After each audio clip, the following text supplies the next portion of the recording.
പത്രികയിൽ അലിയുന്ന ചന്ദ്രകാന്തം പരമ്പരയിലെ നന്ദ വിവാഹിതയായിരിക്കുകയാണ്. യൂട്യൂബ് ചാനലിലൂടെയായി വിവാഹവിശേഷങ്ങൾ മാനസി ലൈവായി കാണിച്ചിരുന്നു. ഫെബ്രുവരി 16-നാണ് വിവാഹമെന്ന് നേരത്തെ തന്നെ താരം വ്യക്തമാക്കിയതാണ്. പരമ്പരാഗതമായ ചടങ്ങുകളോടുകൂടിയായിരുന്നു വിവാഹം. അടുത്ത ബന്ധുക്കളും സുഹൃത്തുക്കളും അടക്കം നിരവധി പേരാണ് വിവാഹത്തിൽ പങ്കെടുത്തത്. ആരാധകരെയെല്ലാം കമന്റിലൂടെ ആശംസകൾ അറിയിച്ചും സ്നേഹം അറിയിച്ചും എത്തിയിരുന്നു. ബെസ്റ്റ് ഫ്രണ്ടിനെയാണ് മാനസി വിവാഹം ചെയ്തിരിക്കുന്നത്.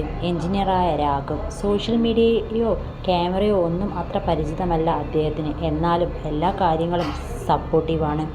ഇങ്ങനെ അങ്ങോട്ടുള്ള വീഡിയോകളിൽ അദ്ദേഹവും നമുക്കൊപ്പം ഉണ്ടാവുമെന്ന് മാനസി പറഞ്ഞു.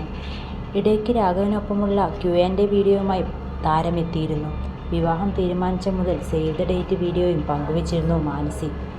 അദ്ദേഹത്തിൻ്റെ കൈകളിൽ എന്നും ഞാൻ സേഫാണ്. ഫെബ്രുവരി 11-ന് പ്രോമിസ് ഡേ ആണ്. ഇനി 5 ദിവസം കൂടിയേയുള്ളൂ വിവാഹത്തിന്. ഇനിയെന്നും നമ്മൾ ഒന്നിച്ചായിരിക്കുമെന്ന് വാക്ക് തരുന്നു എന്നുമായിരുന്നു ദിവസങ്ങൾക്ക് മുമ്പ് മാനസി കുറിച്ചത്. ബ്രൈഡ് ടു ബി സെലിബ്രേഷൻ്റെ വീഡിയോകളും താരം പങ്കുവച്ചിരുന്നു. ചടങ്ങ് കളറാക്കിയതിനെത്തിയ കൂട്ടുകാർക്ക് നന്ദി പറയുന്നു താരം. കുട്ടിക്കാലം മുതലേ സിനിമയും സീരിയലും ഇഷ്ടമായിരുന്നു മാനസിക്ക്. ഇൻഡസ്ട്രിയിലേക്ക് എങ്ങനെ വരുമെന്ന് അറിയില്ലായിരുന്നു. മോഡലിംഗ് ചെയ്തതോടെയായിരുന്നു അഭിനയിക്കാൻ അവസരം ലഭിച്ചത്.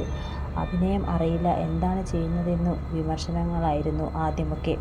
സ്വയം ഇംപ്രൂവായി മുന്നേറുകയായിരുന്നു താരം. അതോടെയാണ് അവസരങ്ങളും കൂടുതലായി ലഭിച്ചു തുടങ്ങിയത്. അന്യഭാഷാ താരങ്ങളെയും കൈനീട്ടി സ്വീകരിക്കുന്നവരാണ് മലയാളികൾ. പകരക്കാരിയായി മാനസി എത്തിയപ്പോഴും മികച്ച പിന്തുണയാണ് താരത്തിന് മലയാളികൾ കൊടുത്തത്.